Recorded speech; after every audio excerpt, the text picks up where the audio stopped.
الله الرحمن الرحيم. الحمد لله رب العالمين، وأشهد أن لا إله إلا الله ولي الصالحين،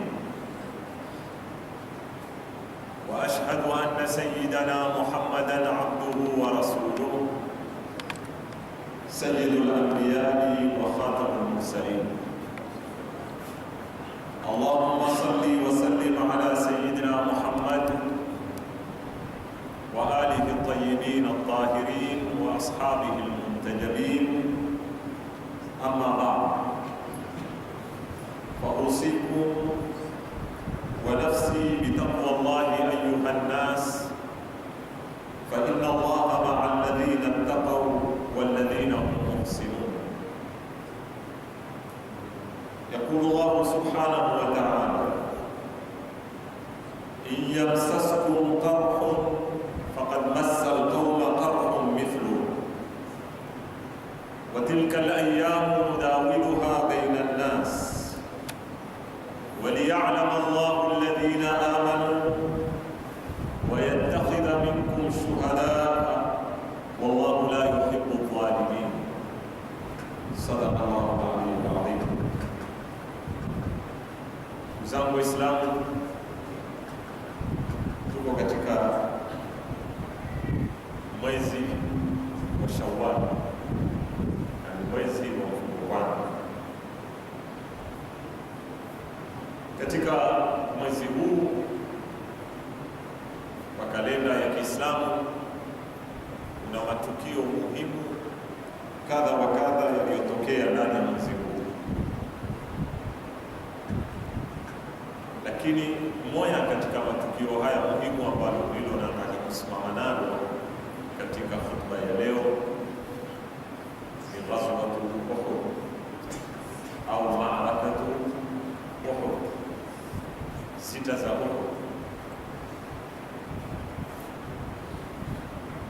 Wanahistoria wa Kiislamu wote wakubaliana kwamba zita za Uhud zilikuwa katika mwezi wa mfungo kwanza mwaka wa 3 wa Hijiria. Mwezi wa mfungo kwanza mwaka wa 3 wa Hijiria, na hizi zilikuwa ni zita za pili zikubwa, sio za pili kihisabu, ila baada ya Badri kulitokea baadhi ya zita, lakini zilikuwa si kwa mustawa wa zita za Badri au zita za Uhud. Kwa hivyo mara nyingi katika historia ya Kiislamu tunaposoma zita alizopigana Bwana Mtume sallallahu alaihi wasallam, maarufu zita za kwanza ni maarakatu Badri al-Kubra, kuna na Badri Sughra. Pili ni maarakatu Uhud. Sababu ni gani ya zita hizi? Sababu watuambia maulamai ni matokeo yaliyopatikana katika zita za Badri. Makuraishi baada ya kupigana zita za Badri, hasara walizozipata katika kila nyanja, walishindwa katika masala ya kuuawa watu muhimu, na wale wakubwa wa kimwanyenye wa Quraysh ambao tunaweza kusema ni hasara madia, hasara walioipata kuanguka utisho wao na haiba yao mbele ya Waislamu, hasara walioipata ya kutishwa uchumi wao. Kwa sababu tukizisoma zita za Badri tuwaona sababu ilikuwa ni misafara ya kibiashara ya Qurayshi iliyokuwa ikienda Sham, na Bwana Mtume Muhammad sallallahu alaihi wasallam, lengo la kutoka kwenda katika Badri ilikuwa ni kuwapiga Makuraishi kiuchumi, ni kuwaonesha kwamba hii ndia yenu unayopita kwenda Sham katika biashara zenu kubwa haiko tena salama ikiwa mimi sitokuwa salama. Kwa hivyo kutofaulu kwao katika zita za Badri ilikuwa ni kumaanisha kwamba hawawezi kulinda misafara yao. Hizi sababu tatu za kimsingi. Sababu ya kwanza ni intiqam, ni kurevenge wale waliouawa na wao waue. Sababu ya pili ni isti'adatul haiba wal makana, ni kuregesha ule utisho wao na cheo chao. Na sababu ya tatu ni wad'u haddin li tahdidi tijarati, ni kuweka kikwazo ambacho hakitoweza tena au hatoweza tena Bwana Mtume kutisha misafara yao. Kwa hivyo zita kama hizi zilikuwa ni zita muhimu kwa Quraysh. Walijiandaa vipi katika zita kama hizi? Kwanza, kitu cha kwanza, ule msafara wao uliovuka salama katika zita za Badri uliokuwa ukiongozwa na Abu Sufyan, waliporudi Maka walinena, msafara huu, mali yote na faida yote itakayopatikana katika msafara huu isiguswe, ni pesa ziwekwe kuandalia zita za Uhud. Kwa hiyo maandalizi ya kipesa yalikuwa ni makubwa sana. Ule msafara wote ulisabilishwa katika kuandaa zita za Uhud. Pili, Wakanani wakakusanya, yasemekana mpaka wakapata jeshi la watu takriban 3,000. Katika Badri walikuwa ni 1,000 Quraysh, na Waislamu walikuwa ni 313. Kwa hivyo walikuwa ni mmoja kwa watatu. Katika zita za Uhud Makureshi walitoka mara 3 ya Badri, yani walitoka watu 3,000. Pili, wasema wanazuoni, farasi waliokuwa nao, na tukizungumza farasi katika zita za kizamani ni kama tunazungumza leo jeshi linaomiliki zifaru ama jeshi linaomiliki ndege. Walikuwa na farasi 200. Yani wale wanajeshi walikuwa wamepanda farasi walikuwa ni 100 faris.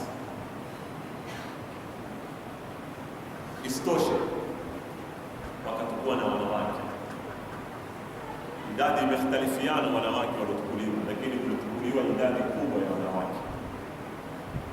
Lengo la kutukua wale wanawake ilikuwa katika tabia za Mwarabu, ni aibu kubwa sana yeye kudhihiri upungufu wake mbele ya wanawake. Kwa hivyo kuwepo kwa wanawake kwenye zile zita ni kuwafanya wapigane hali ya juu sana, kila mmoja aoneshe ushujaa wake. Pili, mtu asiweze kukimbia, afadhali akhtari kufa kama kukimbia, iwe itatoka habari na wanawake wayaona mambo yale kwamba bwana fulani amekimbia kwa zita fulani. Na mmoja katika wanawake waliokwenda alikuwa ni Hind, mkewe Abu Sufyan.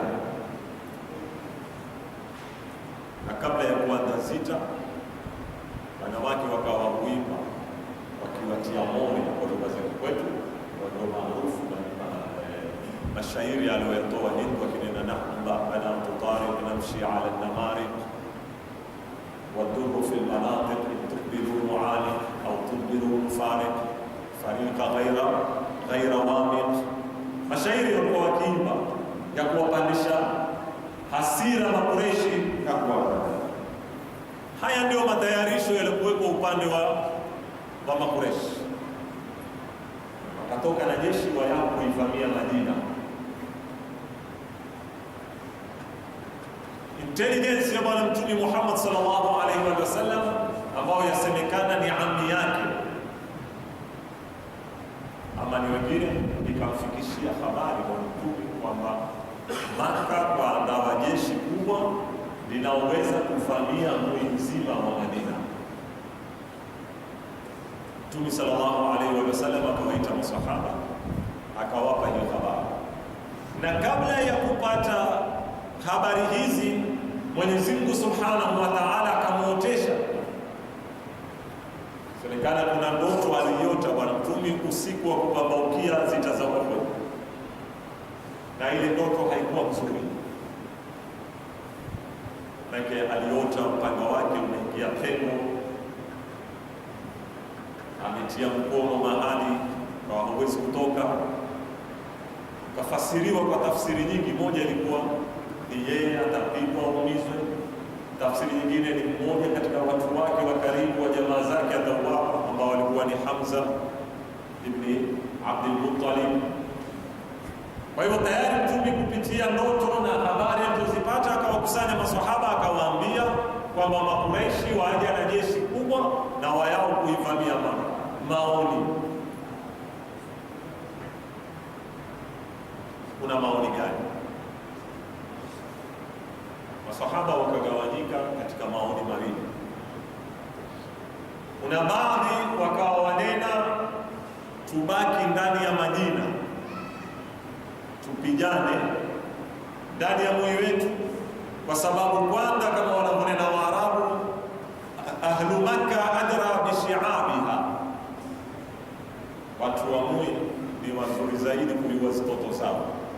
Huu ni mfano wa Kiarabu kwa watu wa Makka, lakini nakusudiwa kila mtu akujua kwao uzuri zaidi. Naambiwa ahlu Makka adra bishiabiha. Pili, sisi ni katiti, tutaweza kuwatumia na wanawake katika zita kama hizi, ili wapande masakafuni na majiwe na maji ya moto na nini, ili wakiingia katika humui wawe kupigwa kila upande. Hii ilikuwa ni rai katika strategy za zita. Rai ya pili ikawa la, tutokeni tukapambane nao, kwa sababu tukipigana ndani ya mui tumeshinda na kalmuraba, hatukushinda ni kuwatawalisha Mungu, yani wamefupisha, ni shortcut. Afadhali watushinde nde, kisha watakuwa na safari ya pili ya kuja kukomboa na nini na Mungu. Almuhimu kukawa na mijadala, mwisho kukakatika ushauri kwamba kutokewe. Bwana Mtume sallallahu alaihi wasallam akainuka, akaingia nyumbani kwake, akavaa nguo zake za jeshi,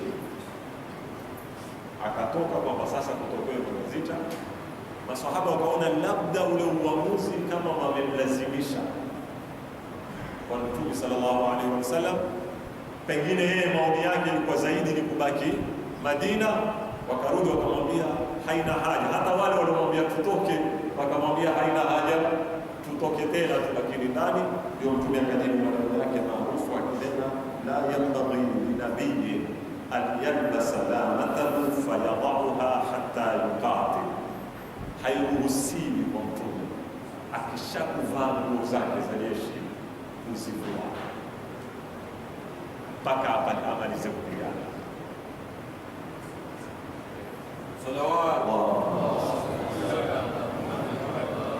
Almuhimu wakaenda kwenye zita, wakapambana katika Jabal.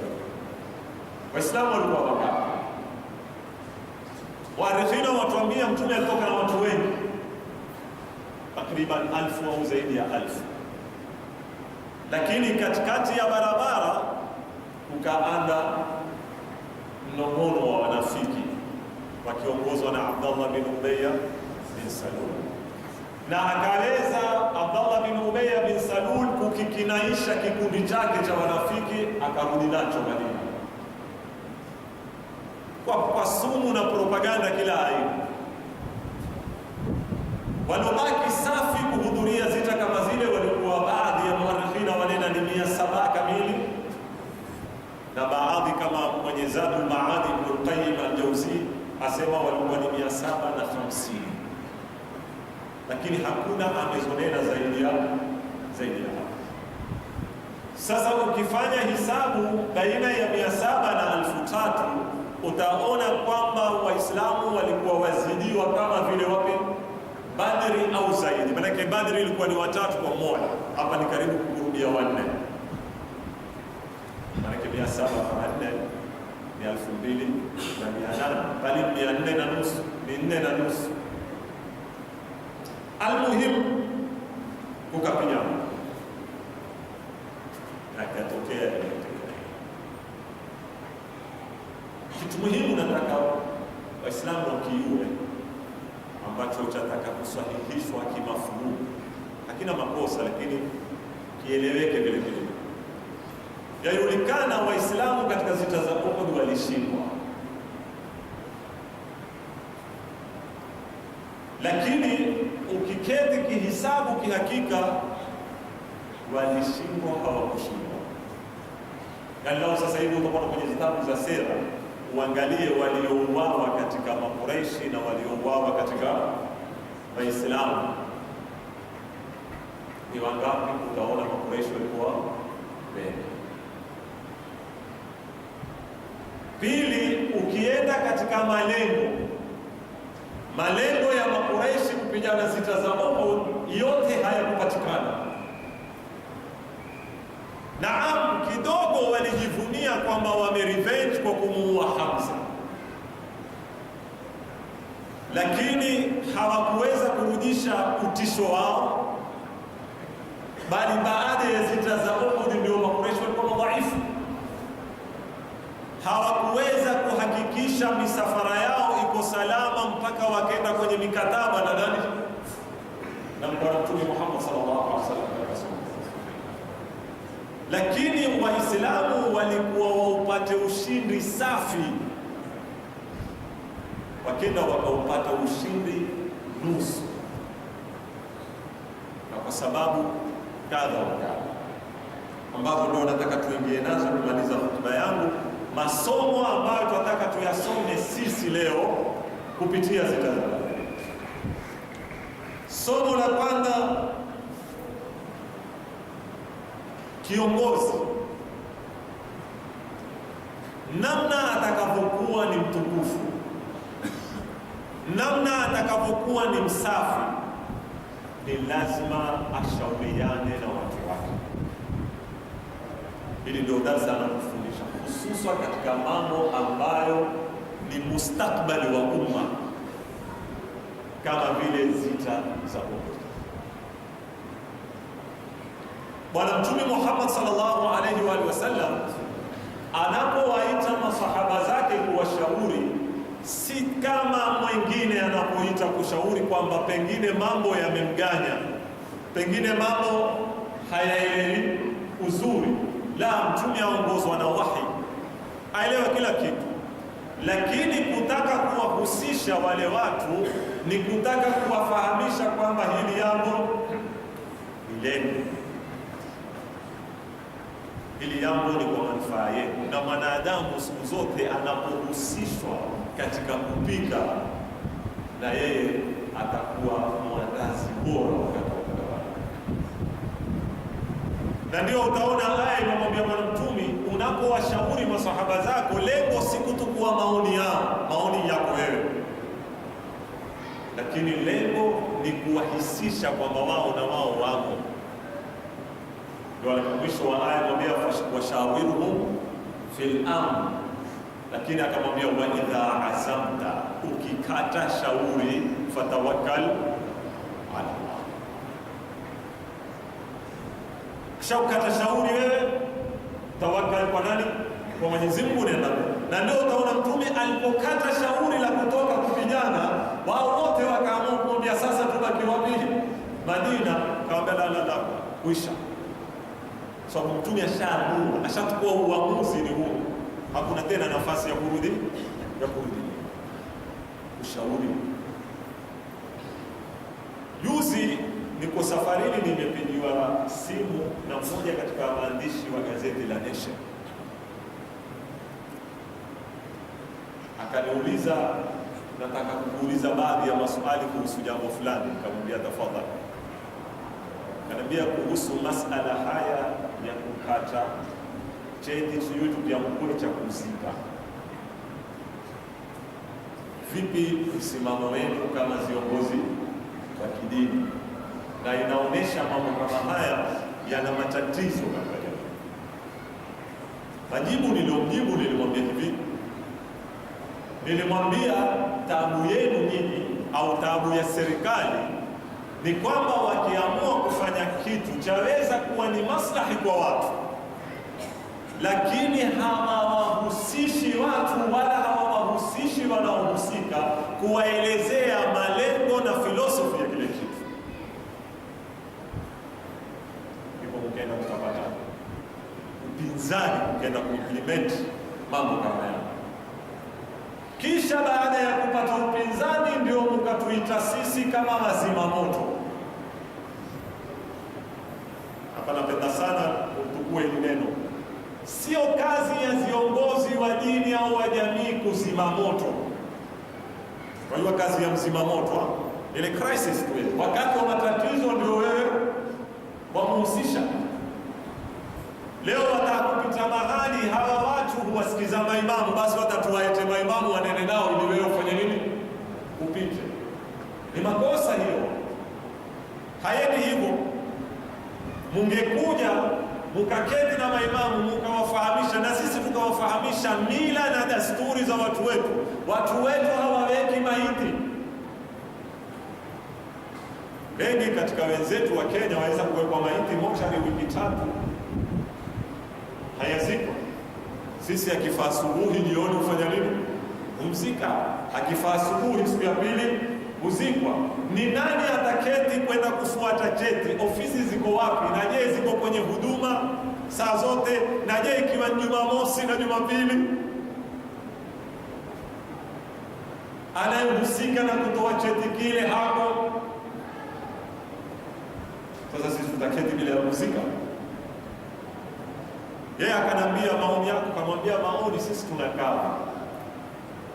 Si hapa tunakaa. Kuna na cheti cha kuoa.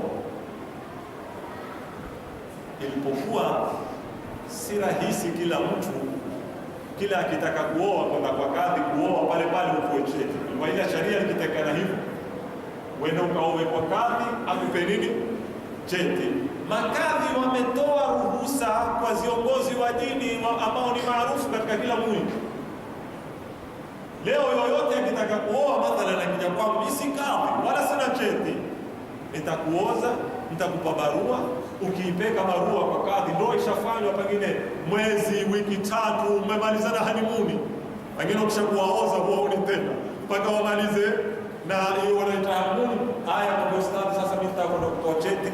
Utamwandikia barua, atachukua barua, ataipeka kwa kadhi. Kadhi akisoma barua ni nani? Ni ustadi darusi kutoka Sofa ameoza, atatunda cheti, atafanya nini?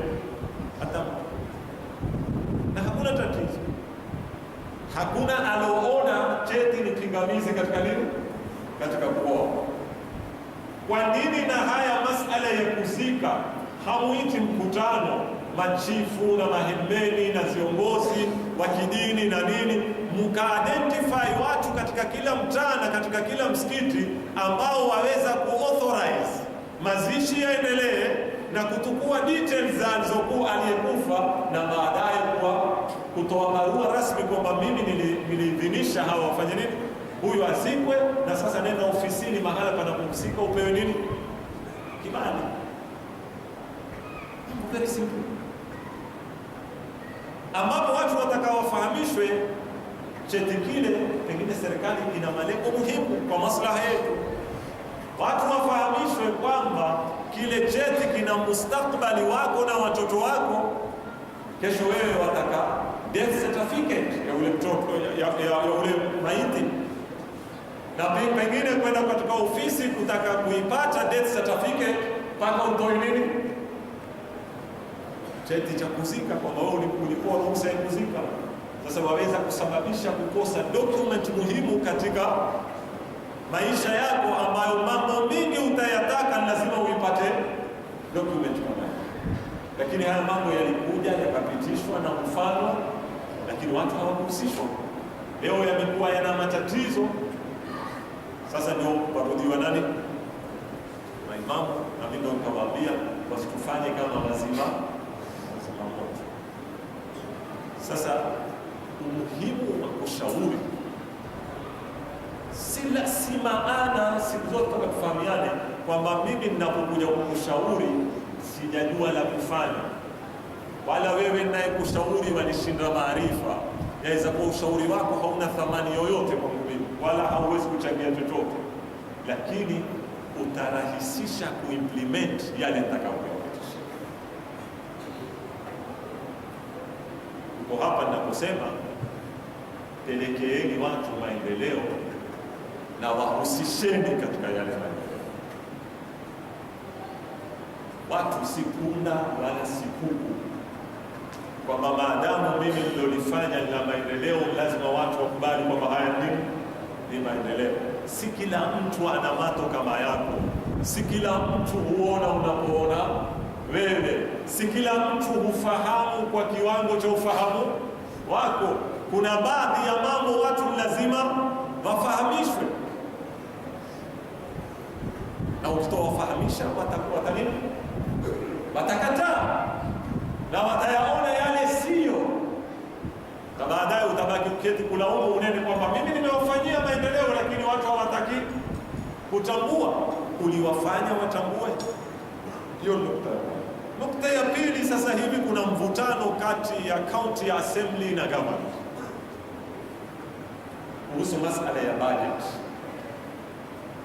Na jana waliamkuliwa viongozi kadha wa kadha, akaenda kusikiliza upande huu, na leo siku ya asubuhi kulikuwa kuna kikao cha kusikiliza upande huu.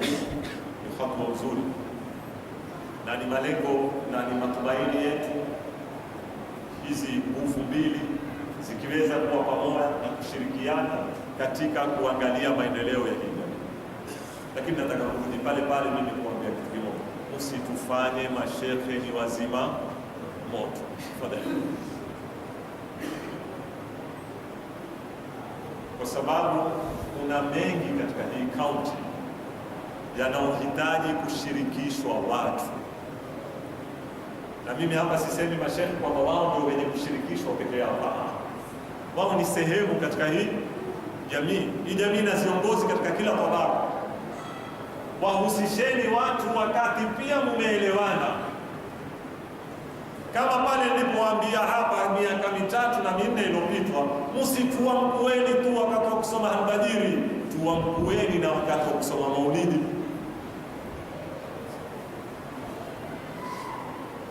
Ili tujue kwamba sisi ni sehemu katika maendeleo ya hii serikali. Sio umefikia safari zako, umekwama mahali, umeona hakuna buldoza hapa itaweza kukupitisha isipokuwa ni wevi ya viongozi wa dini, wakipiga mayowe huyu utachangamka, ndio wewe yakutuzengea. Tako sana hatutaweza kuelewana. Na wengi leo katika wanasiasa, tuwe pamoja katika kila kitu, tusiwe pamoja wakati voti imeadia. Siku hizi alhamdulillah, kila mwanasiasa upambanao nayo, ustadi nitakapoonana nawe tena nitaka kikao kirefu. Kweli ninaona kweli zile appointment tunazozipata siku hizi utachoka kila mtu. Kisha hakia uandalia. Wewe ustadi pale huwezi kuamua wewe, ukishakunena mambo pale yatakuwa tumejua leo. Sipake mafuta. Nakwambia wewe, youth wote kusikiza wewe ambao ukishakunena nani akakupamba mpaka ukasikilia wingu, kwa sababu unafikiri ndio miraji sasa. Tuwateni hizi tabia, kufanyeni kazi. Na kuyuwa bado miezi 6, ukimaliza miezi 6 sitakuona tena. Na itakuwa kila mlenano, yenda nini kuzungumza siasa kwenye mimbari, yenda nini kuwanda lugha hizo. Mbona leo nataka kunimsisha sasa? Ni hata yeye kuzungumza haidhi hapa na shurutu alwudhu. Si hapa alikuwa kukineno kwamba bana yenda nini kuingia kwenye mambo haya ya nini? Ya siasa. Sawa, na sasa usije kwangu. Mimi huwa niko na mnaili, sipendi kukangakanga. Wataka tuchangie kwenye siasa, tuchangie. Sio nikikugonga wewe, wakati wewe una project zako, hutaki kukosolewa, uanze kunena, mashehe nao wahusiana nini na siasa? Kwani sasa wewe unaponambia nataka kuja kukushauri mimi, wanishauri kwenye swala au kwenye siasa? Au utakutoa zaka, unataka nikupe ushauri? Hili ni katika sampuli za nifaq. Tusendeni hivi, twendeni kisawa sawa. Ikiwa kuna nguvu twaiamini iko, tusiitumie, tusipange ni preji ya kuitumia. Tusaidiane katika hizi nguvu tulizonazo kwa ajili ya maslaha ya nani? Ya umma wetu. Wewe una nguvu kama mwanasiasa, na sisi kama viongozi wa dini tuna nguvu, na sote tuna sehemu tuweza kuchangia katika nini, jamii. Tuje pamoja, na wakati mzuri wa kuja pamoja ni siku ile umeshinda, ukawaita viongozi wote, ukawaambia sasa tutaendesha vipi. Si siku wakitaka kiti peke yake. Turudi katika darasa za Mungu. Bwana Mtume Muhammad sallallahu alaihi wasallam atuonesha vipi awashauri watu na vipi awahisisha watu kuwashirikisha kwamba hili jambo ni lenu. Pili, ikhlas na malengo mamoya. Tuondosheni kidogo neno ikhlas. Sio silitaki. Mara nyingi watu ukiomba ustadi kwenye siasa ukituetea ikhlas, sasa hizo utakuwa ndiki. Watani compromise kidogo. Tuondosheni ikhlas. Kila mtu na malengo yake, lakini hala tujaribuni kutafuta lengo moja, general agenda ambayo tutatoka pamoja. Maulama wa sera watuambia katika matatizo makubwa yanayodhihiri Uhud na Waislamu kutingishwa vile walivyotingishwa ni kuwa na malengo tofauti, kinyume na Badri walitoka na lengo moja. Na haya mambo yametajwa ndani ya Qur'an. Mwenyezi Mungu alipokuwa yuwazungumza zita za Badri za Uhud, alinena maneno haya: minkum man yuridu dunya wa minkum man yuridu al-akhirah. Katika nyinyi kuna watu walotoka kwa malengo ya kidunia. Riwaya zatuambia kuna watu walitoka kupigana waambiwe wamepigana sana. Kuna watu walitoka kupigana waambiwe na wao wamerudi na ghanima. Kuna watu walitoka kupigana kwa ajili ya Mwenyezi Mungu Subhanahu wa Ta'ala. Kwa hivyo zikawa safari ni nini? Ni tofauti. Ilipokuwa safari ni tofauti, malengo ni tofauti, tuligonga nini? Leo sisi tuna changamoto kubwa katika kaunti yetu, hata katika nchi yetu kwa jumla. Katika kaunti yetu muhimu ni lengo moja, si rangi moja. Basi zinakuja amu ni nyingi kimajina, sio? Kuna Tawakal, kuna TSS, kuna Tahmidi, kuna Dawili, kuna Simba Coach, sio? Kuna hizi zitoto sijui kina shuttle na nini, majina tofauti. Na hata ukiangalia gari zenyewe ni rangi tofauti, maumbile, idadi, capacity ya kubeba ile gari watu ni nini, ni tofauti, lakini zote zina wapi? Zina Mombasa. Na zote za mtumikia nani? Mwananchi wa Lamu County. Sisi tunataka tuangalie hivi, lengo ni lipi? Chama na majina na rangi na mkao sio malengo. Sio lengo wewe kuhakikisha ODM imeshinda Amu. Sio lengo wewe kuhakikisha Jabu imeshinda Amu, PNU imeshinda Amu. Sisi hatuna alaka na hizo zama. Malengo hizo ni wasila, hizo ni basi. Muhimu ni kwamba chama gani kitatufikisha sisi kwenye tunapokwenda, kipi kitatufikisha Mombasa. Sisi tutabaki kuteka. Leo utakuta watu waspenda lot of energy ya akili ya nini, kila mtu amepoa, apanga strategy, atakapohakikisha uhuru utashinda vipi, uhuru tena atakapohakikisha sijui chama gani kitafaulu vipi. Umefikiria mara ngapi watu wako watafaulu vipi? Wafikiria mara ngapi? Tumekishindisha chama ndio kuisha kazi? Hapa ndipo tunapokuja kutaka kuwaambia tujaribuni kutafuta malengo mapana makubwa pamoja, kisha tupeane uhuru katika kutembea kuyatafuta haya malengo. Hatuwezi sote kupanda basi moja, hatuwezi sote kuwa katika gari moja, hatuwezi sote kuwa rangi moja. Lakini apandao Tawakal, apandao TSS, apandao Tahmid, ayuwe kwa malengo tunao wapi? Tukifikiri kwa fikra hizi tutaweza kufikia mambo yetu mengi, na ikiwa tutaona haya hayavi, waangalieni wenzetu katika Kenya na katika Lamu County. Mnionyeshe wapi paundrapo wao hawapo. Magavana wote watakaokuya wao makokoti pale, watakadiputi pale, watakadiputi pale, watakadiputi, wala hawako sana. At the end, yoyote atakayekungia, sisi tuko ndani ya nini? Ya system. Katika kila chama kiumbacho na wao wako nini? Wamo. Katika kila lipangwalo na wao wamo. Na mpaka alongia hawakumpa kura, hawakumpa chochote, na wamerudi wao wakurudiana naye, wakuita, wampa maendeleo, wampa nini, na wajua siri yao, siku ya mwisho kura watazitia debe gani. Tujifundisheni uwerevu huu wa kisiasa. Utakuta leo kila mtu kukwambia sisi tumebaki kugawanyana, leo ni mpinga, leo kumpinga. Sisi hatuna shaka kwamba kule hakupoa kabisa kura. Sisi zetu zilikuwa nusu kwa nusu, kule hakupoa kabisa, ni za kuhesabu kwa zanda. Leo angalia maendeleo, huenda ama haendi, wako karibu na yeye, hawako karibu na yeye, wamfuata ama hawamfuati, ama wakizie barazani na ngoja tutatambua 2017 itakuja na silaha yako unayo mkononi.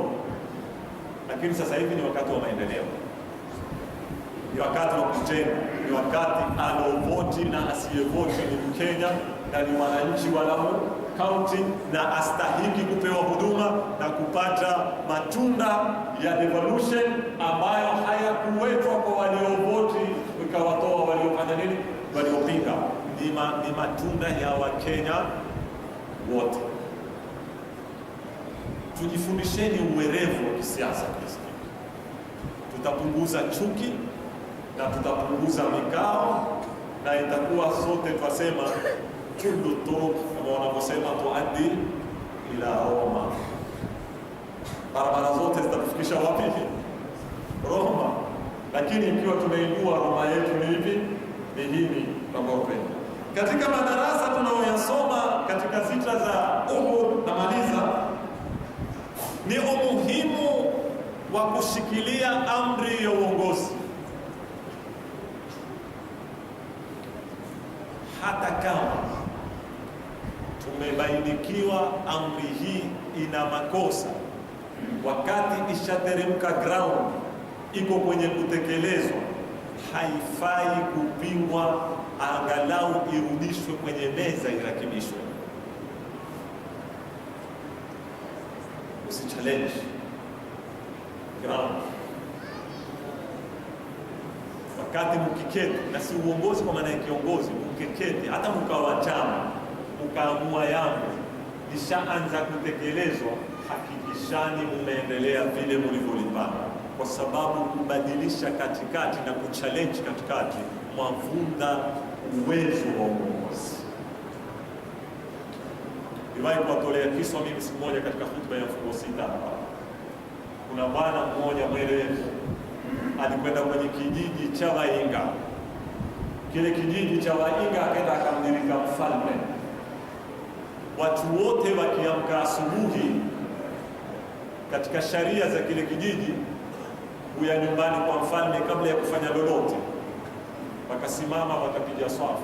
Mfalme akitoka mlangoni, wote hupiga makofi, wakimaliza wakapewa ruhusa wende zao, ndio waweze kuanza kama swala ya alfajiri. Swala ya alfajiri kwa msimamo utakuwa kuswali kwa Mungu, kisha ndio uanze maisha. Ule alikuwa mwerevu, akaona ule ni unyanyasaji na ni uzembe, akaamua kuingia kwa watu mwini. Mambo gani haya mnayofanya? Kwa nini mkakubali mtu mmoja nyote wapigishe swafu asubuhi, mwende mkapige makofi? Huno ni utumwa, huno ni nini? Akazitia sumu ndani ya mui. Ikawa siku ya kwanza kukawata watu 10, siku ya pili kukawata watu 20, mpaka ikitahamaki kijiji, mfalme mpaka akiitisha watu jeshi kutoka kwenda kupigana au watakuja. Sasa Mmoja katika maulamai atia taarifu kwenye Kiswahili, asema huyu mwerevu alikuwa kwenye kile kijiji, ilikuwa afanye nini? Awawate wale na ule uzuka wao? Asema ilikuwa ende kwa mfalme, amwambie mfalme, hawa watu kuamka asubuhi kuya kwako ni jambo zuri sana na kupiga makofi, lakini wewe huoni moyo wako ulivyo mchafu? Kwa nini huifanyi hii sharia ya kupiga makofi ya kuokota taka, kama vile wanafunzi wanapokuja shule, kwamba uweke oda, mtu akiamka asubuhi mwanzo aokote taka, kisha kwangu na kila mmoja athibitishe una kifungo chake? Angelufanya muhimu upe na angebakisha uongozi, leadership iko, orders bado ziko zikitoka, na lile la ukuchu akalibadilisha likawa na nini, la manufaa. Hili ndio hatari ya kuzivunda amri za uongozi, na ndio utakuta Bwana Mtume Muhammad sallallahu alaihi wasallam alipotagua baadhi ya maswahaba waketi katika kilima, na akawaambia msiteremke hata mkatuona huwa sute, nyinyi bakini hapo hapo. Kukaja zile tawili kwamba tushashinda, hakuna maana tena ya kuketi hapa. Wakateremka kwenye ule mlima, hisabu zote zikafanya nini? Just ukhalifu oda moja ya kusimama mahali. Haya ni masomo sisi tunataka kuyasoma. Katika masomo ya mwisho tunayoyapata ni propaganda, katika kitu kikubwa kilichotumika katika zita za Uhud kuwapiga Waislamu ni wakati kulipotolewa propaganda kutila Muhammad. Toka sauti baada ya kwamba washaomewa, Hamza ameuawa, kuna mtu akaligonga kwa lugha zetu kwamba Mtume sallallahu alaihi wasallam alifanya nini? Ameuawa. Lile lilikuwa ni bomu kama lilivyokuja kushinda zile panga wapigwazo, kushindwa yale mafumo watomao. Ile sauti ya kuuawa Mtume ilikuwa ikiingia katika kila moyo, ilikimuua ule mwanajeshi akawa hana maana tena, maliza kabisa. Na matokeo yalitokea pale yalikuwa mabaya sana. Propaganda katika zita, katika mapambano kuna zita zaitwa harbul ishaat, zita za propaganda, na ndio zita ziovu zaidi kuliko zita za mabomu na za panga, na ndio zita leo tunazopigana Waislamu kwa jumla na makafiri na wa magharibi na mabopari wa ulimwengu. Utakuta kila chombo cha habari, kila TV ni propaganda, na zingine zaeleweka na zingine hazieleweki. Mwisho wa mambo, nataka tu kuzungumza kitu kimoja. Jana nimeona debate kubwa ikiendelea katika social media kuhusu nyati walioingia katika bara la nini, upande wa Manda. Twingi wa pili, nataka tu kuambia kitu kimoja. Kuvuka wanyama barani kuingia Manda, hilo ni jambo la kawaida. Mpaka ndovu wameshawahi kufanya nini? Kuingia kupindwa na chaka kule, au maji yakikauka, huku kukiwa na maji walikivuka wakiingia, wakimaliza shughuli zao wakirudi zao. Hilo ni jambo la kawaida. Lakini nataka kuambia wenzangu, usikubalini unyanyasaji wa watu fulani. Leo utafuta kanasuke. Hawa nyati uwetwa si wa kuvuka mbakuyewa, na kuna familia chache zilikuwa zikidhurika na hawa nyati kabla Manda haijawa hot cake, na wamekwenda kwenye ofisi zote hizi za serikali, kila ofisi huyu wao wamekwenda kupeka mashtaka haya. Kuna mzungu huwaeta hawa nyati na amewajengea mabirika ya maji na huwakatia na nyasi akawapekea. Lengo lake sijui, aweza kuwa yeye ataka kuwekea watalii lakini moja ni kuhakikisha wale alioshindwa kuwatoa kwa coach order atawafukuza. Kwa nini? Kwa nyati. Hizi habari mimi huripotiwa kwangu zaidi ya mwaka sasa yao, na kila wakia huambia andikani barua, nendani kwa kamishna, nendani kwa mkubwa wa KWS, nendani, na hupuzwa hizi habari. Kwa hiyo nataka kuwafahamisha, sisi binadamu hatuna zita na wanyama. Wanyama hutembea na walikitokea wakiingia, lakini hawa bangia manda hawa wana kitu huwaeta. Je, yaweza kuwa na sauti moja kukomeshwa ukorofi wake mzunguuni? Hiyo nimeiwata kwa viongozi waangalie watafanya nini, kwa sababu si malengo ya watu. Mwenyezi Mungu Subhanahu wa Ta'ala atajalia min alladhina yastami'una alqawla fayattabi'una ahsana. Wallahu Subhanahu wa Ta'ala yaqul wa bi qawlihi safaa qulubil dhakirin wa idha quri'a alquran fastami'u lahu wa ansitu la'allakum turhamun. Wa qala 'azza min qa'ilin 'alim fa idha qara'ta alquran fasta'id billahi minash shaitanir rajim. A'udhu billahi minash shaitanir rajim. Bismillahir rahmanir rahim. Wal 'asri innal insana lafi khusr illa alladhina